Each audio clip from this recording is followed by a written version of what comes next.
October 2023, Necoclí, Colombia. The beach is not a place of leisure. It is a holding pen for the desperate. Imagine a coastline choked with humanity. 10,000 people are camped on the sand. They are Haitians, Venezuelans, Cubans, Senegalese, Afghans. A United Nations of the displaced, all staring north across the Gulf of Urabá toward the dark green line of the jungle. The heat is a physical weight. It sits on your chest. It smells of unwashed bodies, burning plastic, frying plantains, and the salt of the Caribbean Sea. Mateo sits on an overturned bucket watching the waves. He is 34 years old. In Venezuela, he was a civil engineer. He built bridges. He wore a suit. He had a pension plan. Now, he is a migrant. He owns a backpack, a pair of rubber boots, and $3,000 in cash sewn into the lining of his pants. Next to him is Elena, his wife. She is braiding the hair of their 7-year-old daughter, Sofia. Elena was a nurse. Now she is washing their only spare set of clothes in a bucket of brown water. They have been in Necoclí for 5 days, waiting. The town is a bottleneck. The boats can only take so many people a day. To get on a boat, you need a ticket. To get a ticket, you need money. To get money, you sell everything you have left. Mateo looks at his hands. They are calloused from working construction in Peru for 2 years. We leave tomorrow, Mateo says, quietly. Elena stops braiding. She doesn't look up. Did you get the wristbands? She asks. Yes, Mateo says. Purple ones. The clan says purple is safe. The Clan del Golfo, the drug cartel that runs this entire operation. They are the travel agents of the Darien Gap. They issue wristbands like an all-inclusive resort. Purple means you paid the premium. It means you get a boat to Akandi. It means you cut 2 days off the walk. It costs them $800. Are you sure, Mateo? Elena whispers. They say the river is high. We can't stay here, Elena, Mateo says, gesturing at the tent city around them. We are bleeding money. If we don't move now, we starve here. He looks at Sofia. She is playing with a plastic doll with one arm missing. He is not doing this for himself. He is doing it so she doesn't have to grow up in a country where the currency is worth less than toilet paper. He touches the purple plastic band on his wrist. It is their ticket to hell, but it is also their only ticket out. The economy of Necoclí is predatory and efficient. Everywhere you look, someone is selling survival. Street vendors shout their wares. Boots, rubber boots, American boots, tents, light tents, heavy tents, repellent, jungle repellent, keeps the mosquitoes away. Mateo walks through the market. He needs a machete. He finds a stall run by a local Colombian man. The man looks at Mateo's Venezuelan accent and triples the price. 50,000 pesos, the man says. It was 20 yesterday, Mateo argues. Supply and demand, amigo, the man shrugs. You want to clear the path, or you want to walk into a snake? Mateo pays. He hates the man. He hates the helplessness of being a walking wallet. He buys a camping stove. He buys bags of rice. He buys water purification tablets. He meets other men doing the same. There is Jean-Baptiste, a Haitian mechanic. He speaks 3 languages but has been stuck in Brazil for 5 years. He is traveling with his brother. There is Ahmed from Afghanistan. He flew to Brazil, took a bus to Peru, walked to Ecuador, and is now here. He has traveled halfway around the world to walk through a jungle. They nod at each other. They don't speak much.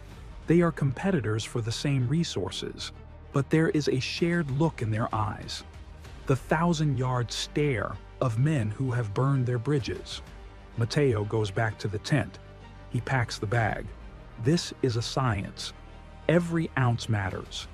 He puts the heaviest items at the bottom, the food, the water. He wraps the clothes in plastic bags to keep them dry. He hides the money. He splits it.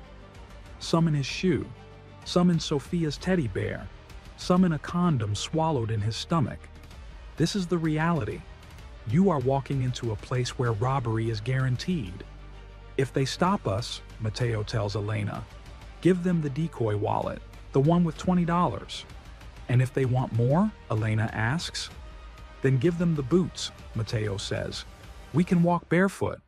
We can't walk dead. The next morning, 4 a.m. The beach is chaotic. Thousands of people are lined up in the dark. Flashlights cut through the mist. The guides, coyotes employed by the clan, are shouting numbers. Purple, group 4, purple. Mateo grabs Sophia's hand. He grabs the heavy backpack. Elena shoulders her smaller pack. They push through the crowd. It feels like the evacuation of a war zone. People are crying. Mothers are screaming for their children. They reach the jetty. The boats are long, fiberglass pangas with massive 200 horsepower outboard motors. They are designed for speed, not comfort. They are meant to hold 20 people. The coyotes pack in 50. Move back, the captain yells. Sit down, or we capsize. Mateo pushes Elena and Sophia to the center of the boat. It is the safest spot. The bow slams the hardest. The stern is wet. He sits next to them. He wraps his arm around Sophia. Put on the life jacket, he orders. The life jacket is a joke. It is torn, filthy orange foam that wouldn't float a cat. But it is a psychological shield. The engine roars to life. The boat backs away from the pier. Mateo looks back at Nicocli. The lights of the town are twinkling in the pre-dawn gloom. For 5 days he hated that town. Now, as they leave it, he feels a pang of terror. That town was civilization. It had police. It had hospitals. Where they are going, there is nothing. The boat turns its nose toward the dark horizon. The captain guns the engine. The boat leaps forward. They are leaving Colombia. They are entering the Gap. The Gulf of Urabá is treacherous. The waves are choppy and short. The boat slams into every swell. Bam! Bam! Bam! It is physically punishing. Your spine compresses with every hit.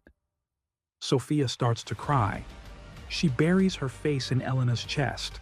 Elena is praying. She is whispering the rosary, her fingers white-knuckled on the gunwale. Salt spray soaks them instantly. Mateo looks at the other passengers. Jean-Baptiste, the Haitian, is staring at the floor, vomiting into a plastic bag. A young Cuban couple is arguing. The woman is terrified. The man is angry. We should have stayed in Chile, she screams over the engine. There is nothing in Chile, he screams back. Mateo looks at the coastline. It is changing. The beaches and towns are gone. Instead, there is a wall of green, trees that rise 100 feet straight out of the water, mangroves with tangled roots like spider legs, mist hanging low over the canopy. This is the Darien. It looks prehistoric. It looks like a place where humans were not meant to exist. The boat ride takes 2 hours. 2 hours of slamming, spraying, and praying.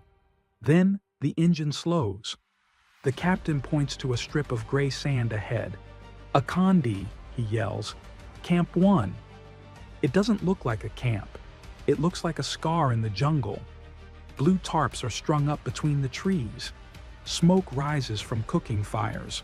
The boat runs aground on the sand. Get out! Get out! The captain shouts. Quickly! I have to go back! They jump into the waist-deep water. Mateo holds Sophia above his head. He struggles to find footing on the slippery rocks. He drags himself onto the beach. He collapses on the sand, panting.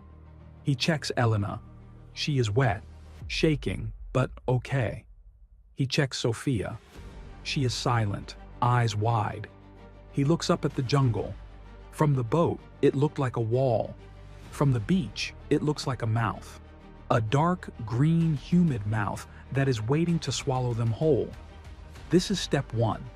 The easy part is over. Camp 1 is organized chaos. It is run by the locals, who charge for everything. You want a spot for your tent? $10.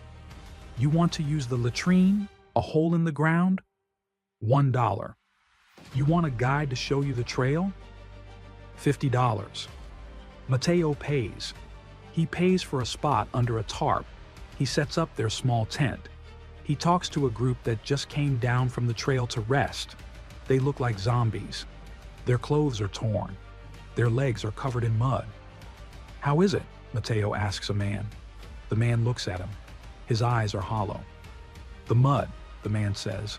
"It eats you. It takes your shoes." "Is it steep?" "It is not steep." The man laughs, a dry, cracking sound. "It is vertical, and the river of death. Pray it doesn't rain, amigo. Pray to God it doesn't rain." Mateo goes back to his family. He doesn't tell them what the man said.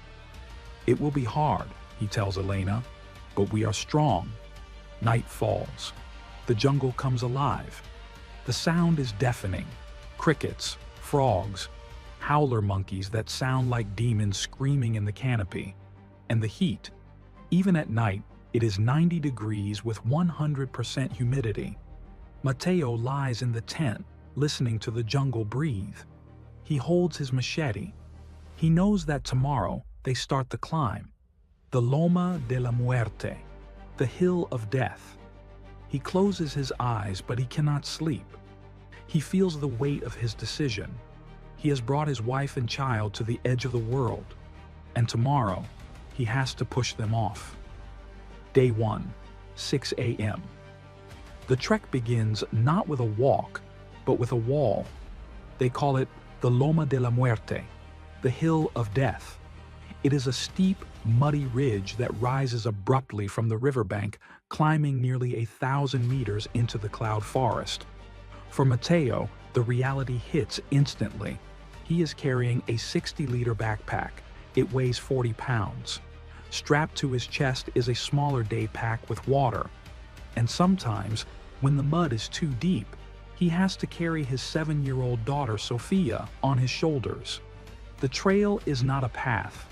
It is a trench carved by the footsteps of 500,000 people who have walked it this year. It is slick red clay. Every step is a battle. You step up and you slide back half a step. Slip, grunt, step. Within 20 minutes, Mateo is soaked in sweat. It drips from his nose. It stings his eyes. The humidity is trapped under the canopy. It feels like breathing through a wet wool blanket. He looks back at Elena. She is struggling. She grabs a root to pull herself up. The root is covered in thorns. She gasps, pulling her hand back. Blood wells up on her palm. "Don't stop," Mateo says, his voice tight. "If we stop, we lose the group." The group, the Blue Flag group organized by the guides, is moving fast. If you fall behind, the guides leave you. And if you are left alone, you are vulnerable to the bandits who prowl the rear. "I'm okay," Elena lies. She wipes her bloody hand on her pants and keeps climbing. They pass a man sitting on a rock. He is heavy-set, maybe 50 years old. He is gasping for air, his face a terrifying shade of purple. "Agua," he wheezes. "Water." Mateo hesitates. He has water, but he has 3 days of hiking left. He looks at Sofia. He hardens his heart. "Sorry," Mateo whispers. He keeps walking. This is the first lesson of the Darien. Compassion is expensive. By noon, the rain starts. It is not a drizzle. It is a tropical deluge. The sky opens up and dumps an ocean on their heads. The trail turns from mud to soup. This is the famous Darien mud. It is thick, sticky, and deep. It creates a suction that can rip the sole off a boot. Suck, pop, suck, pop. Sofia loses a shoe. She screams, "My boot! My boot!" Mateo drops his pack. He digs his arm into the mud, up to his elbow. He feels around blindly. He finds the small rubber boot. He pulls it out with a wet, sucking sound. He puts it back on her foot and wraps it tight with duct tape he brought from Nicocli. "Don't cry, Sophie," he soothes her. It's just mud. We are mud monsters now. He tries to make it a game, but Sophia isn't laughing. She is cold. The rain lowers the temperature. They are soaked to the bone. Matteo looks at his own boots. They are heavy, caked with 3 pounds of clay each. His calves are burning. His quads are screaming. He sees a young woman ahead of them. She is stuck. She has stepped into a hole up to her thigh. 2 men are pulling her out. She screams in pain. Her knee is twisted. They get her loose, but she can't stand. "Go," she tells her husband. "Just go." "I'm not leaving you," the husband yells. They sit by the side of the trail. The group moves past them. Matteo walks by. He meets the husband's eyes.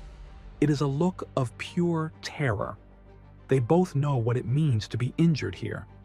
There is no rescue helicopter. There is no stretcher. If you cannot walk, you stay. And the jungle eats what stays. Day 2. The ridge. They have survived the first night, sleeping huddled under a plastic tarp while the rain hammered down. Now they are high up on the ridge line. The air is thinner, slightly cooler. But the trail is littered with debris. It looks like a garbage dump.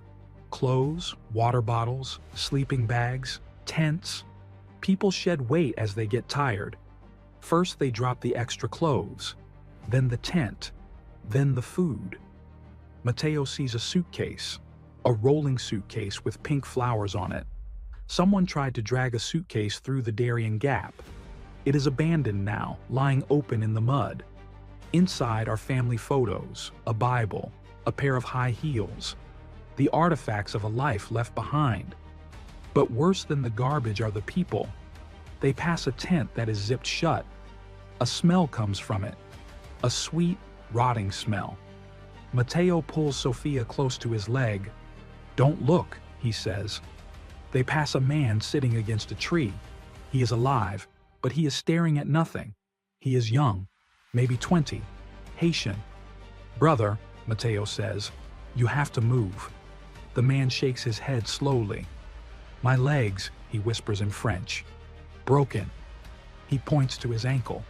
It is swollen to the size of a melon, black and blue. He has been there for days.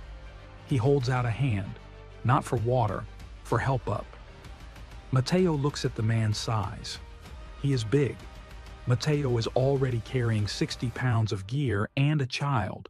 He cannot carry a grown man. "I will tell the guides," Matteo says, "at the next camp." It is a lie.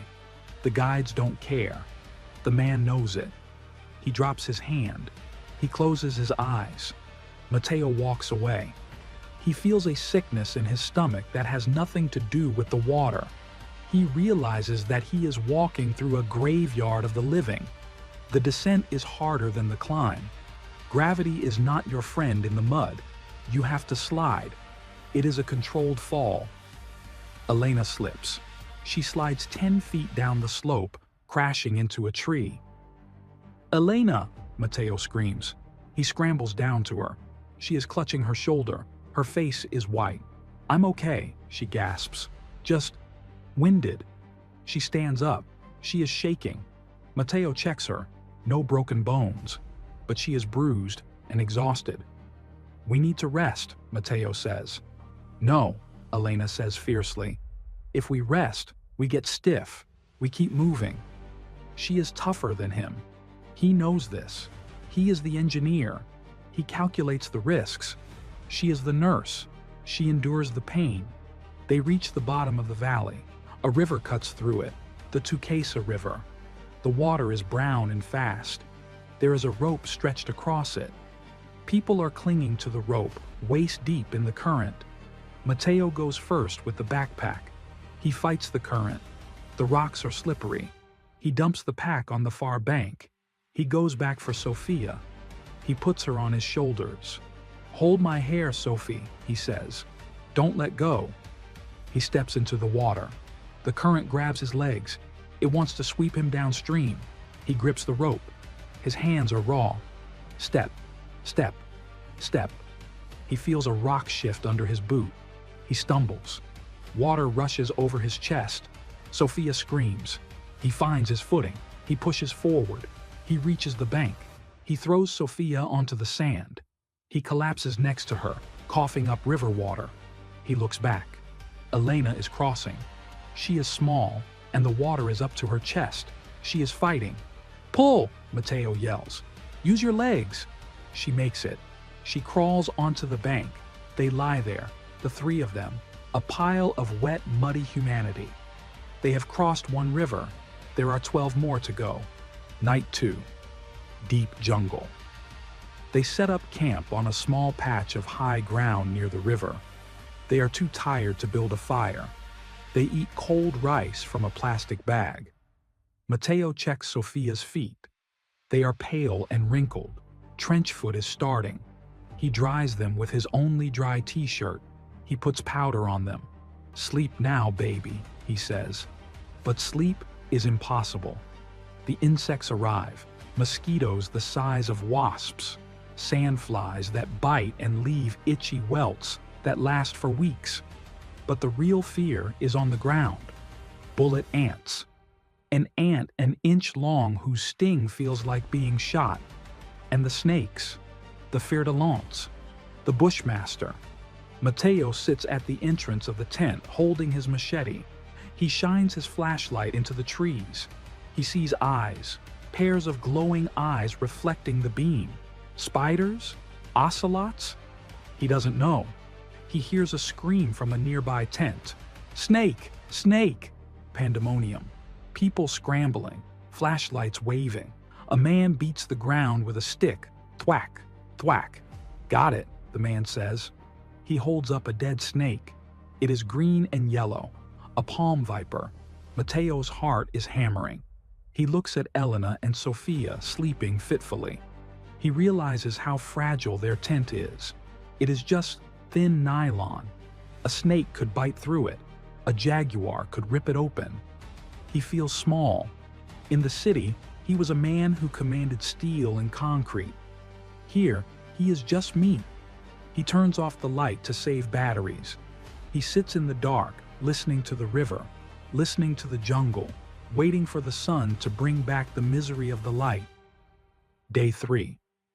Noon. The terrain changes. They leave the steep, muddy ridges of the Loma de la Muerte and descend into the river valley. Here, the path is the river. The Tuquesa River winds like a snake through the jungle. To move forward, you have to cross it. Over and over again. Cross to the left bank. Walk 100 meters. The jungle becomes impenetrable. Cross back to the right bank. The water is low today, shin deep, clear. It feels like a relief. The cool water washes the mud off their boots. The canopy opens up, letting in shafts of sunlight. Matteo feels a dangerous emotion, hope. "We are making good time," he tells Elena. "Maybe 2 more days to the Panamanian border." Elena smiles. It is the first time she has smiled in 48 hours. Sofia is splashing in the shallows, holding her mother's hand. But the Darien is a trap. Matteo, the engineer, should know this. He looks at the water. It is clear. But he looks at the sky upstream. Toward the mountains, the clouds are dark, charcoal gray, bruised. It is raining in the headwaters. And in a narrow canyon, rain miles away travels fast. They stop for a break on a gravel bar in the middle of the river channel. They take off their packs. Matteo opens a can of tuna. It is a feast. He doesn't hear it at first. The jungle is loud with cicadas. But then a new sound cuts through, a low rumble, like a subway train approaching a station. Grr, rumble. Matteo stands up. He looks upstream. The birds stop singing. "Elena," Matteo says, his voice low. "Pack up." "We just stopped," she says. "Pack up," Matteo screams. "Now!" He sees it. Turning the bend, 100 meters away, is not water. It is a wall. A brown, churning wall of logs, mud, and water, moving at 20 miles an hour. "Run!" Matteo screams. He grabs Sofia. He doesn't have time for the backpack. He grabs Elena's arm. They scramble toward the high bank. The gravel bar is loose. They slip. The sound is deafening now, a roar like a jet engine. The wall of water hits the gravel bar. It hits with the force of a concrete truck. Mateo is knocked off his feet. The water is cold and heavy. It is filled with debris, branches, rocks, entire trees. He loses his grip on Elena. "Mateo!" she screams. He holds onto Sofia with a death grip. He feels her small ribs compressing under his arm. He is tumbled underwater.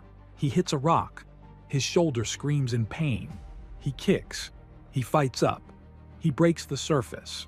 The river has risen 10 feet in 30 seconds. He is being swept downstream. He grabs a hanging vine. He swings himself toward a tree root jutting out of the bank. He throws Sofia up onto the mud. "Climb!" he yells. "Climb higher!" She scrambles up the bank, crying. Mateo pulls himself up.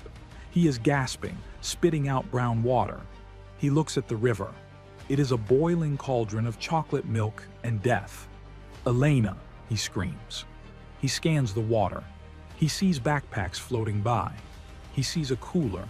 He sees a man clinging to a log, spinning out of control, but he doesn't see his wife. Panic is a cold spike in the chest. "Elena!" Sofia is sobbing on the bank. "Mommy! Mommy!" Mateo runs along the bank. The jungle here is thick with thorns. He tears his clothes. He tears his skin. He doesn't feel it. He runs downstream, following the current. He rounds a bend. He sees something caught in a tangle of fallen trees in the middle of the river. A splash of red. Elena's shirt. She is clinging to a branch, the water rushing over her chest. She is stranded on a debris pile in the center of the raging flood. "Elena!" Mateo shouts. She looks up. Her face is a mask of terror. She tries to wave, but she can't move her left leg. It is pinned, or worse. The water is rising. The log she is holding is shaking. Mateo looks around. He needs a rope. He needs a vine. He has nothing. His backpack, with the rope, the food, the money, the dry clothes, is gone, swept away. He is standing in the jungle with a knife on his belt and the clothes on his back. He steps into the water. The current almost rips his legs off. It is too strong. If he swims, he will miss her and be swept miles downstream. "Hold on!" he screams. "Don't let go!" He watches as a massive tree trunk floats down the river. It is aiming right for her. "Move!" he yells. Elena sees it. She tries to pull herself up. She screams, a sound of pure agony. The tree hits the debris pile. Crack! The pile shifts. Elena is thrown into the water. She disappears. Mateo dives in. He doesn't think. He just acts. He lets the current take him. He swims frantically, head up, dodging logs. He is swept past the bend. He sees an eddy, a calm spot where the river swirls back on itself near the bank. He sees a hand. He kicks toward it. He grabs her wrist. He pulls her into the slack water. She is dead weight. He drags her up onto the mud bank. She is coughing up water. She is alive. "Elena," Mateo sobs. "I got you. I got you." He hugs her. She screams again. "My leg," she gasps. "Don't touch my leg." Mateo looks down. Her left leg, just above the ankle, is bent at a wrong angle. The bone hasn't broken the skin, but the skin is tented tight. It is swelling rapidly. It is turning purple, a tib-fib fracture. Mateo feels the blood drain from his face. In the city, this is a cast and 6 weeks on the couch.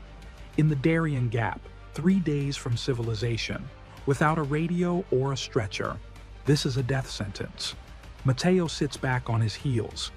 He tries to engage his engineer brain, assess the damage, calculate the resources. Elena is in shock. Her teeth are chattering violently. Sofia scrambles down the bank to them. She sees her mother's leg and freezes. "Is it broken?" Sofia asks, her voice tiny. "It's hurt, baby," Mateo says. "But we are going to fix it." He looks around. What do they have? Mateo, machete, pocket knife, one water bottle on his belt, wet clothes. Elena, nothing, her pack is gone. Sophia, her doll. The big backpack is gone. The food is gone. The tent is gone. The money, the $3,000 meant to start their new life in America, was in the lining of Mateo's pants. He checks. It is still there. But you cannot eat dollars. You cannot splint a leg with dollars. The sun is setting. The jungle is getting dark. The temperature is dropping. Elena starts to shiver uncontrollably. Hypothermia is setting in. Mateo knows he has to make a shelter. He cuts down broad palm leaves with his machete. He makes a bed on the mud to get her off the cold ground. He creates a lean-to roof. He has no fire. Everything is soaked. He huddles them together, a pile of wet, shivering bodies. Elena is moaning in pain. The adrenaline is wearing off, and the agony of the break is setting in. "Leave me," she whispers in the dark. "Shut up," Mateo says aggressively. "Don't you ever say that." "You have to take Sophia," Elena says. "You can't carry me. I'm too heavy." "I will carry you," Mateo says. "If I have to drag you to Panama, I will." But deep down, he knows the physics. He is exhausted. He has no food. The trail ahead is mountains and mud. Carrying a 130-pound woman is impossible. He looks at the river. It is still rushing, black and angry. He realizes that the trip is over. The disaster has stripped them bare. Now, they are just prey waiting for the night to end. Night 3. It is the longest night of their lives. Elena drifts in and out of consciousness. The pain comes in waves. Sophia sleeps fitfully on Mateo's chest. Mateo listens to the jungle. He hears something moving in the brush, twigs snapping, heavy footsteps, a jaguar, or worse, humans. The Darien is not just home to animals. It is home to the bandits, the bajadores, men who rob, rape, and kill migrants for sport. They prey on the stragglers, the injured. Mateo grips his machete. He is dehydrated. His head is pounding. He whispers to the dark. "Come on," he says to the invisible threat. "Come on." He is desperate enough to kill, but nothing comes. Just the mosquitoes. They swarm Elena's face. She is too weak to swat them away. Mateo spends the night brushing bugs off his wife and daughter, watching the moon rise through the canopy, and trying to figure out how to build a splint out of a tree branch. He realizes he is not an engineer anymore. He is a beast of burden. And tomorrow, he has to lift the weight of his world. Day 4. Dawn. The sun rises, filtering through the canopy like light through stained glass. It is beautiful, but Mateo hates it. Sun means heat. Heat means thirst. And they have one bottle of muddy river water for 3 people. Elena is awake. She hasn't slept. Her eyes are glassy with pain. Her leg is swollen to twice its normal size. The skin is shiny and tight, a deep, angry purple. Mateo knows he cannot move her like this. The bone is unstable. Every movement grinds the jagged edges together. He needs to be an engineer again. He takes his machete. He finds a sapling, hardwood, straight, thwack, thwack. He cuts 2 sturdy lengths, measuring them against his own leg. He strips the bark to make them smooth. "Sophia," Mateo says gently, "I need your leggings." Sophia is wearing colorful leggings with cartoon unicorns. She takes them off without a word. She is shivering in her underwear, but she hands them to him. Mateo cuts the fabric into strips. He kneels beside Elena. "This is going to hurt," he says. "I need you to bite on this leather." He hands her his belt. She puts it in her mouth. She nods, tears streaming down her face. Mateo places the wood on either side of the broken tibia. He begins to tie the strips. He has to pull them tight to immobilize the joint. He pulls. Elena screams. It is a muffled, guttural sound that scares the birds from the trees. She arches her back, her fingernails digging into the mud. Mateo doesn't stop. He can't. If it's loose, she walks on agony. If it's tight, she walks on wood. He ties the last knot. Elena spits out the belt. She passes out from the pain. Mateo sits back, his hands shaking. He looks at his handiwork. It is crude. It is ugly. But it is rigid. Okay, he whispers to the unconscious woman. Now we move. Moving is a problem of physics. Elena weighs 130 pounds. The gear weighs 20 pounds. Sophia weighs 50 pounds. Mateo weighs 170. He cannot carry everything. He makes a decision. He gives the water bottle and the machete to Sophia. You are the scout, he tells her. You walk in front. You look for snakes. You hold the water. She nods, gripping the machete with two hands. It is almost as big as she is. Mateo crouches down. He pulls Elena's arms over his shoulders.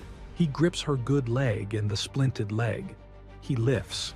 His knees crack. His back spasms. He stands up. The mud sucks at his boots. The weight drives him down into the clay.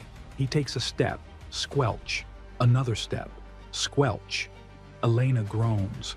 Her head lolls against his neck. Her hot breath is in his ear. He walks 10 steps. His lungs are burning. He is anaerobic within 30 seconds. He stops. He leans against a tree. He gasps for air. 10 more, he whispers. He walks 10 more. They cover 50 yards in 10 minutes. At this pace, the Panamanian border is a month away. But he doesn't do the math. Math is depressing. He just counts to 10. 1, 2, 3. By noon, they reach the main trail again. They have rejoined the flow of migrants. Hundreds of people are passing them. Haitians carrying massive bundles on their heads. Venezuelans dragging suitcases. Africans walking barefoot. They move fast. They have to. When they see Mateo carrying Elena, they don't stop. They look away. It is a phenomenon of the Darien. To look at suffering is to invite it. If you stop to help, you slow down. If you slow down, you run out of food. If you run out of food, you die. So they avert their eyes. Help us, Mateo croaks. A group of young men walks past. They are strong. They could help. One of them pauses. He looks at Elena's leg. He shakes his head. Sorry, brother. We have no water. They keep walking. Mateo feels a rage building in his chest. A black, hot anger. Cowards, he yells at their backs. But he knows they are not cowards. They are just survivors. Elena wakes up. Put me down, she whispers. No. Mateo, please, put me down. He lowers her onto a log. He collapses next to her. Leave me, she says. Take Sophia. Run. Stop saying that, Mateo snaps. Look at me, she says. I am dead weight. You will all die because of me. We are a family, Mateo says. We leave together or we rot together. He stands up. He lifts her again. His legs are trembling violently now. He hasn't eaten in 24 hours. He is running on muscle memory and hate. Day 4, late afternoon. They reach a clearing. The trail widens. Standing in the middle of the path are 4 men. They are not migrants. They are wearing balaclavas, camouflage pants, rubber boots. They are holding shotguns and machetes, the bajadores, the bandits. They are the vultures of the gap. They wait for the weak. Mateo freezes. Sophia runs back to his leg, hiding behind him. The leader of the bandits steps forward. He is wearing a mask with a skull printed on it. He looks at Mateo. He looks at the crippled woman on his back. He laughs. What happened to the mule? The bandit asks in Spanish. She fell, Mateo says. He tries to keep his voice steady, but he is exhausted. Put her down, the bandit orders. Mateo slowly lowers Elena to the ground. She whimpers. The bandit circles them. He uses the barrel of his shotgun to lift Elena's chin. She is pretty, he says. A little broken, but pretty. Mateo steps in front of her. We have money, Mateo says quickly. The bandit looks at him. Everyone has money, amigo. That is the toll. I have $300, Mateo lies. Show me. Mateo reaches into his pocket. He pulls out a decoy stash he kept separate, wet, crumpled bills. The bandit snatches it. He counts it. This is garbage, the bandit spits. This is lunch money. He looks at Sophia. The girl, the bandit says. She has a nice doll. He isn't looking at the doll. Mateo feels a coldness wash over him. It is the clarity of violence. He still has his machete on his belt. He calculates the distance. 6 feet. The shotgun is leveled at his chest. I have more, Mateo says. Where? In my boot. Mateo kneels. He isn't reaching for money. He is unzipping the hidden lining in his cargo pants. He pulls out the real stash. The plastic-wrapped bundle. $2,000. It is everything. It is their life in America. It is their apartment. Their food. He holds it out. Take it, Mateo says. Take it all. Just let us walk. The bandit takes the bundle. He rips the plastic. He sees the blue faces of Benjamin Franklin. His eyes widen behind the mask. He whistles. Okay, the bandit says. You paid the VIP toll. He kicks Elena's good leg. Get up, move, before I change my mind. Mateo grabs Elena. He heaves her up. He grabs Sophia's hand. They walk past the men with the guns. Mateo expects a bullet in the back. He muscles his way through the fear. They walk into the trees. They are alive, but they are destitute. They have no food, no money, no water, and a broken leg. They have bought their lives. But at what price? Night 4. They camp under a large root system of a ceiba tree. It starts to rain again. Elena is burning up. Mateo touches her forehead. It is hot to the touch. Infection.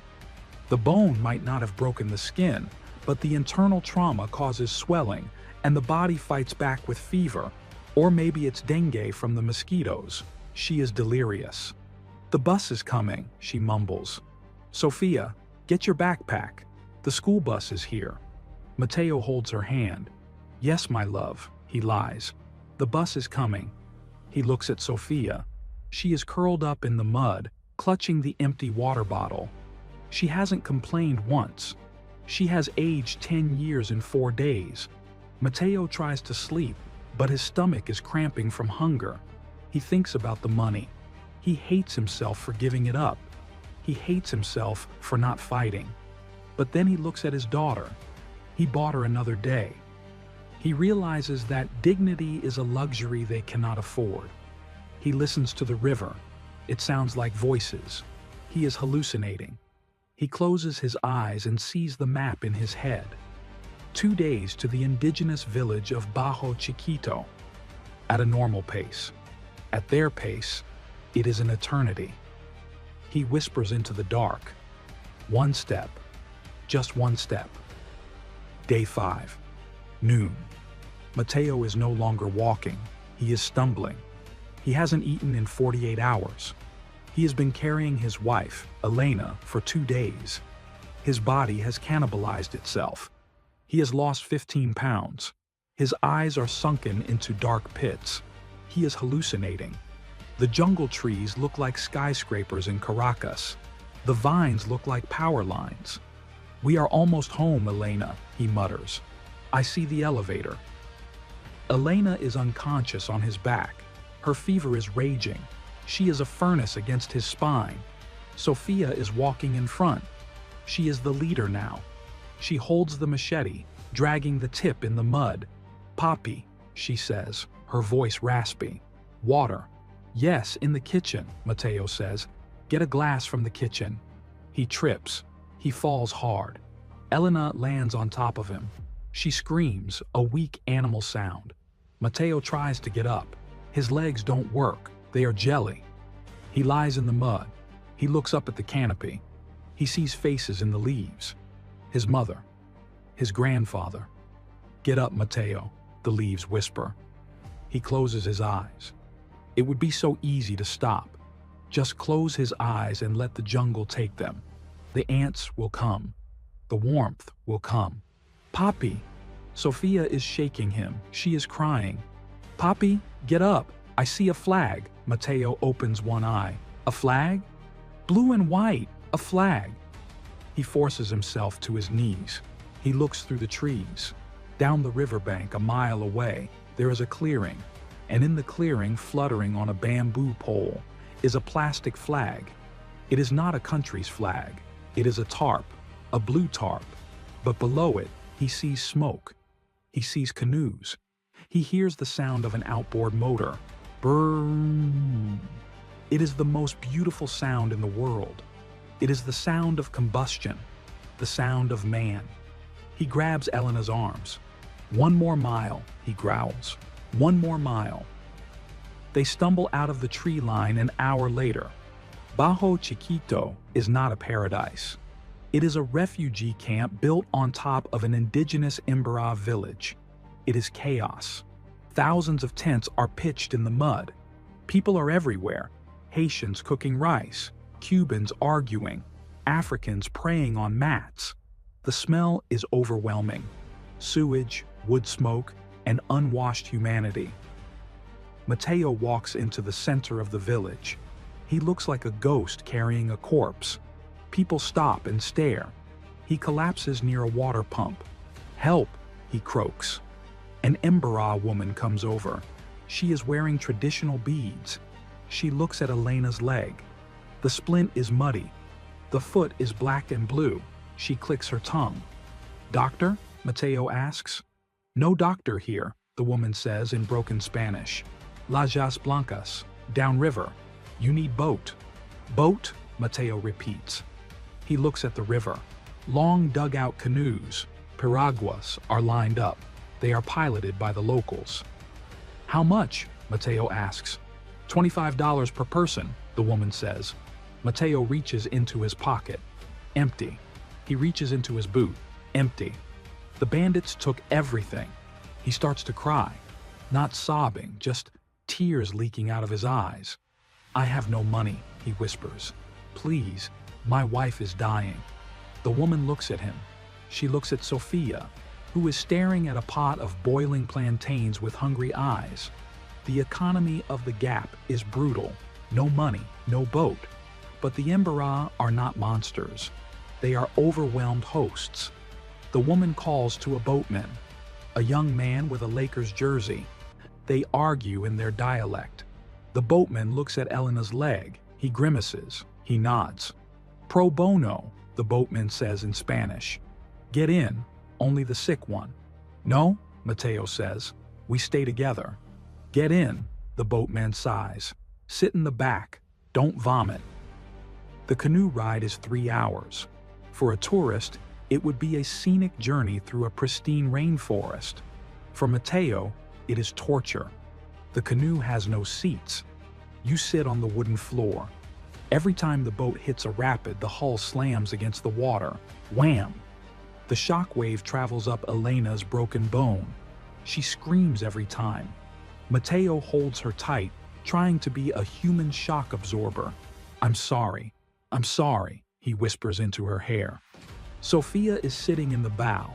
The wind is blowing in her face. She is asleep, exhausted. The boatman drives fast. He knows the river. He dodges logs and rocks. Mateo watches the jungle go by.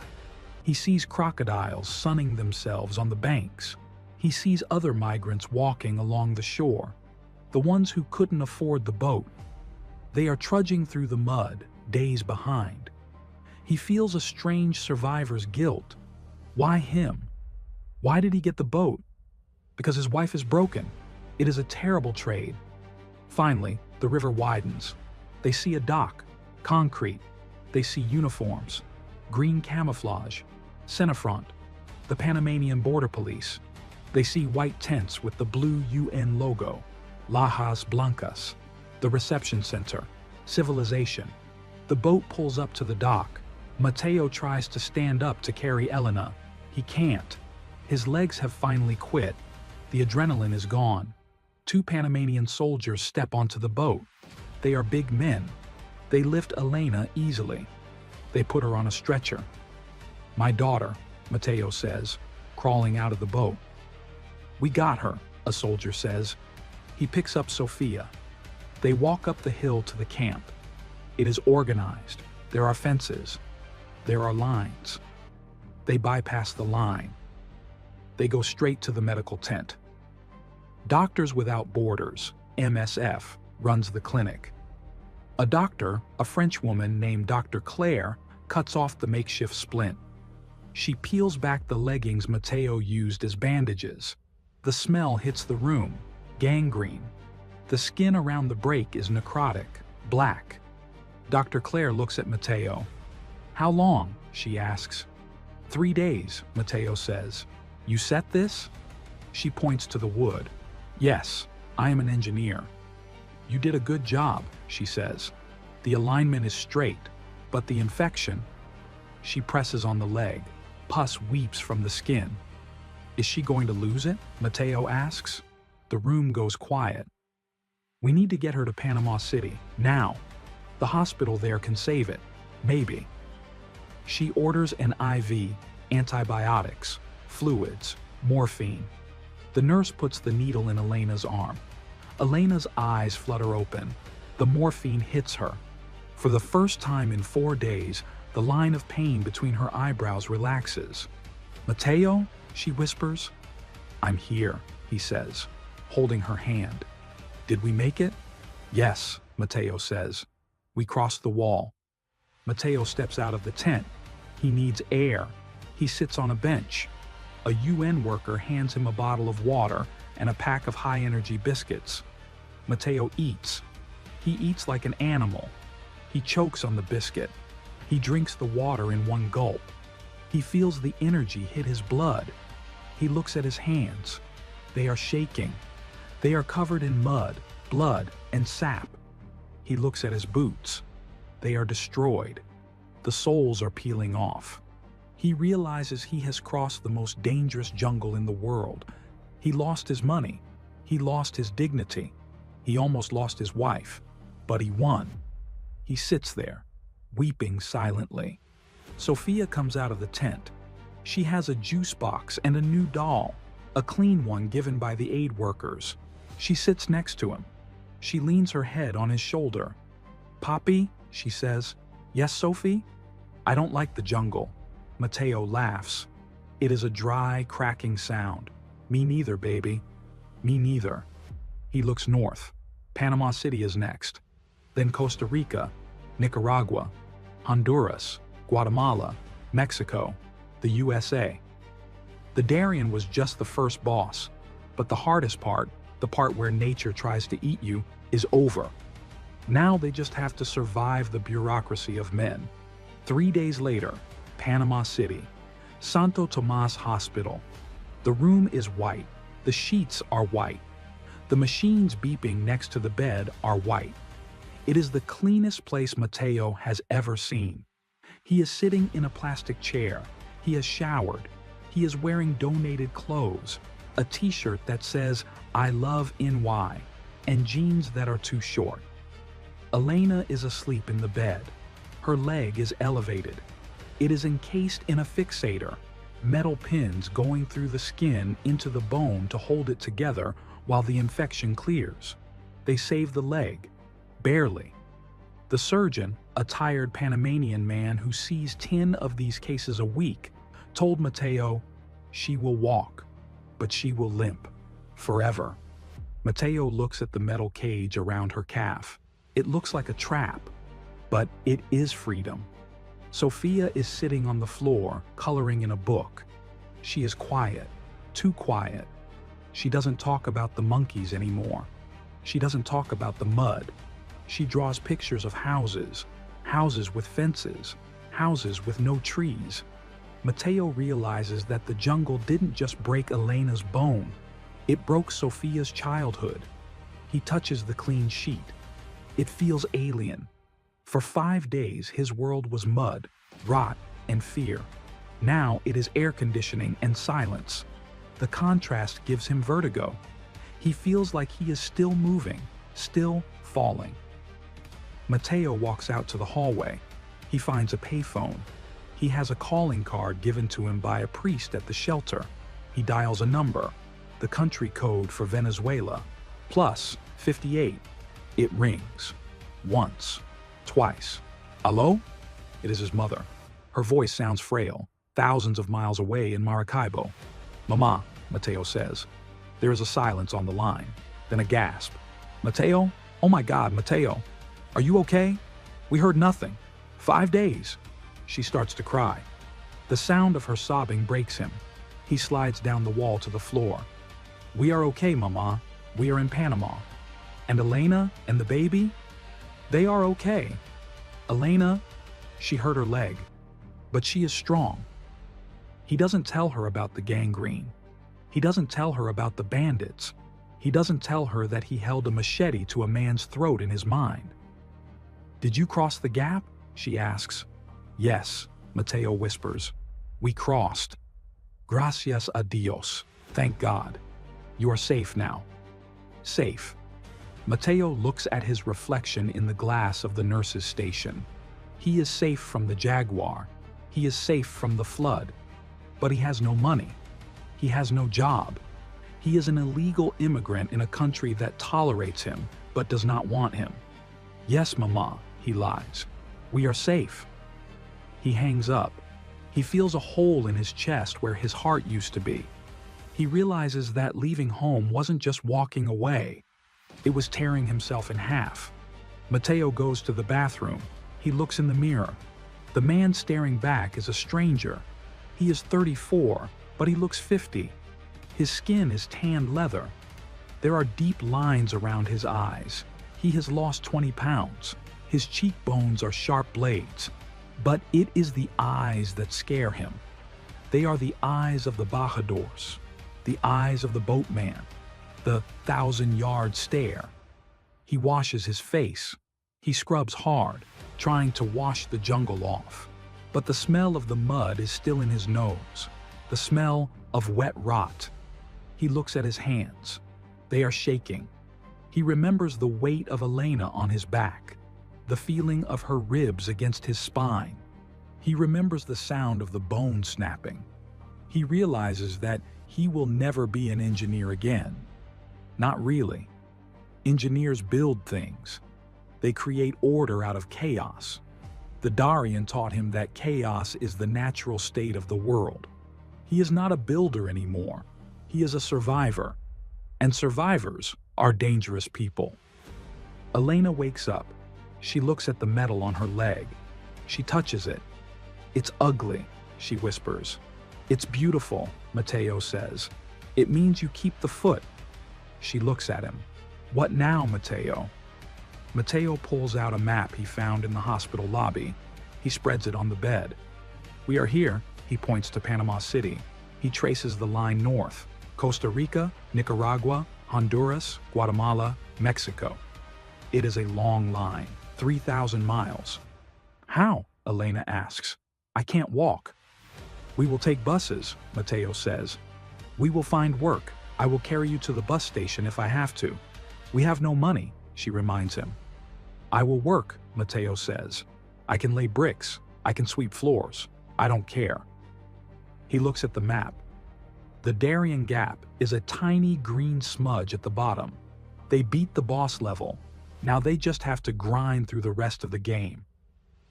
We are going to America, Mateo says fiercely. We didn't walk through hell to stop in purgatory. Elena takes his hand. Her grip is weak, but it is there. Okay, she says. We go. A month later, they are on a bus. They are crossing the border into Costa Rica. Elena is in a wheelchair they bought at a thrift store. Her leg is healing. The scars are purple and jagged, running from her knee to her ankle. They call it the Darien tattoo. Other migrants see it and nod. They know. They see a group of young men, fresh, clean, laughing, heading south. Backpackers, tourists going to see the wild jungle. Mateo watches them through the window. They have GoPros. They have expensive boots. They are going to the edge of the gap to take pictures. Mateo feels a strange pity for them. They think nature is a park. They think the jungle is a place you visit. They don't know. They don't know that the jungle is a living thing that wants to eat you. He touches his pocket. He has $50 he earned washing dishes in Panama. It is enough for 3 tickets to San Jose. He looks at Sofia. She is sleeping, holding her doll. He looks at Elena. She is watching the mountains. He looks at the road ahead. It is paved. It is straight. It is the most beautiful thing he has ever seen. 60 miles. That is the width of the Darien Gap. On a map, it is nothing. A hiccup in the Pan-American Highway. But on the ground, it is a world unto itself. It is a place where the laws of physics and the laws of man do not apply. Mateo, Elena, and Sofia are just 3 of the 500,000 people who walked into that green wall this year. They are the lucky ones. They walked out. But they did not walk out whole. The jungle takes a toll. It takes your money. It takes your health. It takes your innocence. It replaces them with a scar that reminds you every time it rains of the mud, of the river that roared like a train, of the silence of the trees. The Darien Gap is not just a migration route. It is a filter. It filters out the weak. It filters out the hopeful. And it leaves behind only the desperate and the determined. So when you see them arriving at the border in Texas or Arizona, don't ask them why they came. Ask them how they survived. Because the story isn't in the arrival. The story is in the gap between the worlds, the green wall, and the people who dared to climb it.